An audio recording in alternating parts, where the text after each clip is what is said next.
हरे कृष्ण। षटतिला एकादशी की आप सभी को हार्दिक शुभकामनाएं। आज मैं माघ मास के कृष्ण पक्ष में आने वाली षटतिला एकादशी के विषय में बताऊंगी। माघ मास की कृष्ण पक्ष की एकादशी षटतिला नाम से विख्यात है। सब पापों को हरण करने वाली इस एकादशी की कथा मुनि श्रेष्ठ पुलत्स्य ने दालभ्य को कही थी। दालभ्य ने पूछा, हे मुनिवर्य, मृत्युलोक में रहने वाला हर एक जीव पाप कर्म में रत है। उन्हें नरक यातना से बचाने के लिए कौन सा उपाय है, कृपया वह आप कथन करें। पुलत्स्य मुनि कहने लगे, हे महाभाग, आपने अच्छी बात पूछी है। सुनो, माघ मास में मनुष्य को स्नान करके इंद्रियों को संयम में रखकर काम, क्रोध, अहंकार, लोभ और निंदा का त्याग करना चाहिए। माघ मास में आद्रा मूल नक्षत्र आते ही कृष्ण पक्ष की एकादशी का व्रत धारण करें। स्नान से पवित्र होकर शुद्ध भाव से श्री हरि विष्णु की पूजा करें और अपराध क्षमा के लिए श्री कृष्ण नाम का उच्चारण करें। जागरण करें, चंदन, कपूर और भोग दिखाकर शंख, चक्र, पद्म और गदा धारण करने वाले श्री हरि की पूजा करें। एक समय नारद जी ने भगवान श्री कृष्ण से यही प्रश्न किया था। तब भगवान ने नारद जी से कहा कि हे नारद, मैं तुमसे सत्य घटना कहता हूँ, ध्यान पूर्वक सुनो। प्राचीन काल में मृत्युलोक में एक ब्राह्मणी रहती थी। वह सदैव व्रत किया करती थी। एक समय वह 1 मास तक व्रत करती रही। इससे उसका शरीर अत्यंत दुर्बल हो गया। यद्यपि वह अत्यंत बुद्धिमान थी, तथापि उसने कभी देवताओं या ब्राह्मणों के निमित्त अन्न या धन का दान नहीं किया था। इसलिए मैंने सोचा कि ब्राह्मणी ने व्रत आदि से अपना शरीर शुद्ध कर लिया है, परंतु इसने कभी अन्न का दान नहीं किया। इससे इसकी तृप्ति होना कठिन है।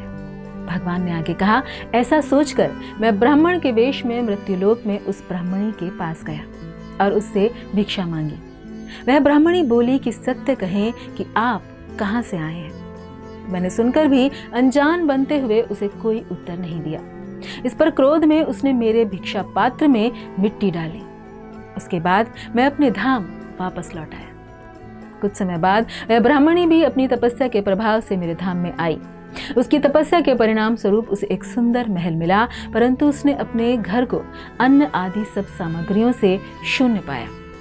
तब घबराकर वह मेरे पास आई और कहने लगी कि भगवान, मैंने अनेक व्रत आदि से आपकी पूजा की, परंतु फिर भी मेरा घर अन्न आदि सब वस्तुओं से शून्य है। इसका क्या कारण है?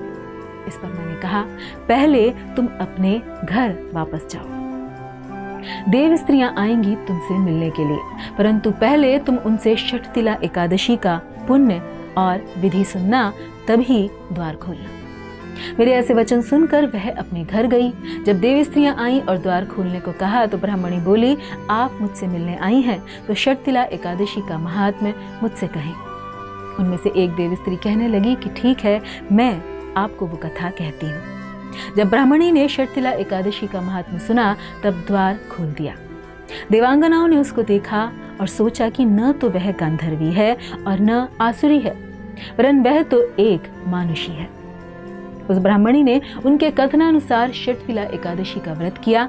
इसके प्रभाव से वह सुंदर और रूपवती हो गई तथा उसका घर अन्न आदि समस्त सामग्रियों से युक्त हो गया।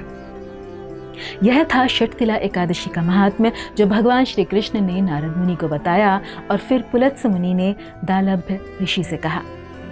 तो हम सब मनुष्यों को भी षटतिला एकादशी का व्रत अवश्य रखना चाहिए। हरे कृष्ण।